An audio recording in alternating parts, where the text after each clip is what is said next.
संस्कृत के मंगलम पाठ का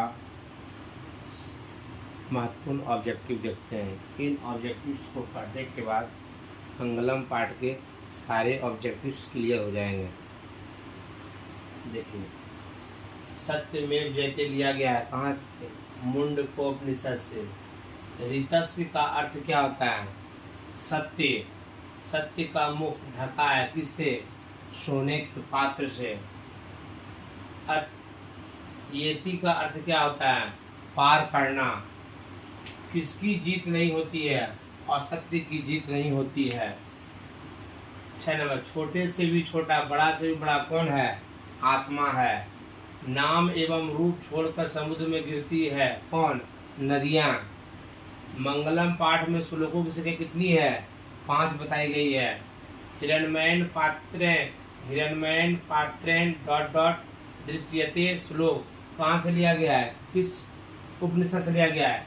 ईशावास्योपनिषद से लिया गया है। महान से भी महान कौन है? आत्मा महान से भी महान है।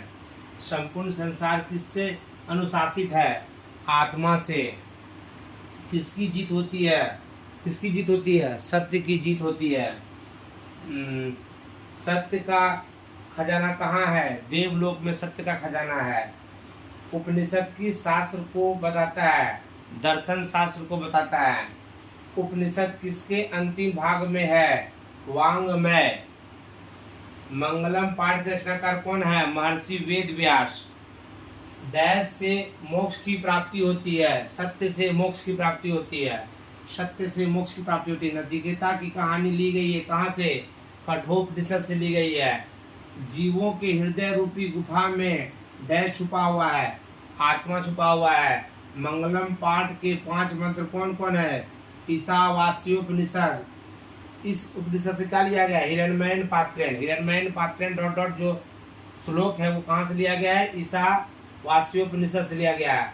महतोमयान और न जायते जो 2 श्लोक है कहाँ से लिया गया है? कठोपनिषद से लिया गया है। सत्यमेव जयते कहाँ से लिया गया है? मुंडकोपनिषद से लिया गया है। तमेव जो श्लोक है वो कहाँ से लिया गया है?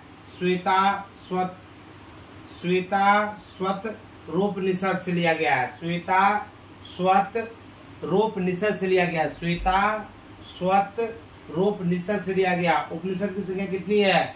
108 है। वेद की संख्या कितनी है? 4 है। वेदांत की संख्या कितनी है? 6 है। वो कौन कौन सा है? शिक्षा, कल्प, व्याकरण, निरुक्त, छंद, ज्योतिष। मंगलम पाठ में 5 श्लोक जो है कहाँ कहाँ से लिया गया है? क्रमशः श्वेताश्वतरोपनिषद से, मुंडकोपनिषद से, कठोपनिषद से, ईशावास्योपनिषद से लिया गया है। ये सभी ऑब्जेक्टिव महत्वपूर्ण है। इन ऑब्जेक्टिव्स को पढ़ लेने के बाद मंगलम पाठ का जितना भी ऑब्जेक्टिव है सब क्लियर हो जाएगा। जय हिंद, जय भारत। यदि ये वीडियो अच्छा लगे तो अधिक से अधिक लाइक करें, शेयर करें और इस चैनल को सब्सक्राइब करें।